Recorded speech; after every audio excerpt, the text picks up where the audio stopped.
បាទគ្រប់ជម្រាបសួរពុកម៉ែបងប្អូនដែលតែងតាមដាននិយម Channel របស់អាស៊ានឆ្នោតយួនពុកម៉ែបងប្អូនណាបា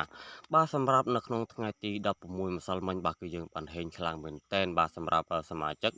បាទនៅក្នុង Channel YouTube បាទគឺយើងចូលបាន5335ពុកម៉ែបងប្អូនណាបាទគឺយើងចូលបាន5335មួយគ្រាប់បាទគឺយើងបានហេងខ្លាំងមែនតែនបាទសម្រាប់សមាជិកនៅក្នុង Channel YouTube បាទគឺយើងចូលចំប៉ុស B ពុកម៉ែបងប្អូនណាបាទគឺយើងចូលចំប៉ុស B បាទចំម៉ោង6កន្លះបាទគឺបានមួយគ្រាប់បាទគឺបានមួយគ្រាប់បាទគឺបានហេងខ្លាំងមែនតែនបាទសម្រាប់សមាជិកនៅក្នុង Channel YouTube បាទរីឯលេខអូសខ្ទង់វិញគឺយើងចូលខ្ទង់8បាទយើងចូលខ្ទង់8បាទចូលខ្ទង់8និងខ្ទង់បាទអធិស្ឋានបាទគឺយើងចូលខ្ទង់8តែមួយខ្ទង់ទេពុកម៉ែបងប្អូនណាបាទ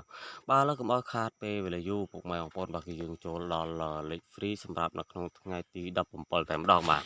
រីឯនៅក្នុងថ្ងៃទី17នេះដែរបាទគឺបងអូនបាទគឺបងអូនឲ្យអូសខ្ទង់40ខ្ទង់50និងខ្ទង់8បាទខ្ទង់40ខ្ទង់50និងខ្ទង់8បាទរីឯលេខតូចវិញគឺបងអូនឲ្យ41 47 52 59 86និង89បាទ41 47 52 59 86និង89បាទរីឯលេខធំវិញគឺបងអូនឲ្យ031គុណ354គុណនិង916គុណបាទ031គុណ354គុណនិង916គុណបាទបើសិនជាពុកម៉ែបងប្អូនបាទចង់តំណែងចង់បានលេខនោះបាទពុកម៉ែបងប្អូនអាចឆាតមកបាទ account Facebook របស់បងប្អូនបានមានឈ្មោះថាអាស៊ានឆ្នោតយួនពុកម៉ែបងប្អូនណាបាទអាស៊ានឆ្នោតយួនបាទរីឯសេវាវិញបាទរីឯសេវាវិញគឺបងអូនតម្លាក់លេខឲ្យមុនបាទតម្លាក់លេខឲ្យមុនពេលត្រូវបានគិតសេវាតាមក្រោយពុកម៉ែបងប្អូនណាបាទបើសិនជាពុកម៉ែបងប្អូនមានចំណាប់អារម្មណ៍បាទអាចតំណែងមកបានបាទបើសិនជាពុកម៉ែបងប្អូនបាទពេញចិត្តនៅវីដេអូរបស់បងប្អូនសូមពុកម៉ែបងប្អូនបាទជួយចុច Subscribe ម្នាក់មួយដើម្បីឲ្យបងប្អូនមានកម្លាំងចិត្តធ្វើវីដេអូបន្តទៅមុខទៀតឲ្យពុកម៉ែបងប្អូនយកលេខនិងយក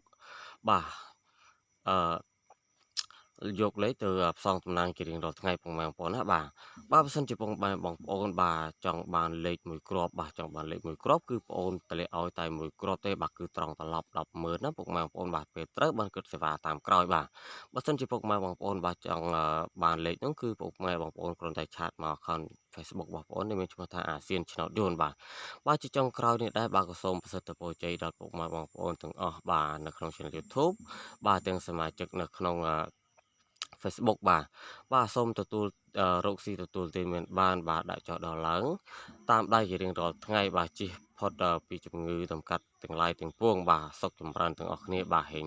ង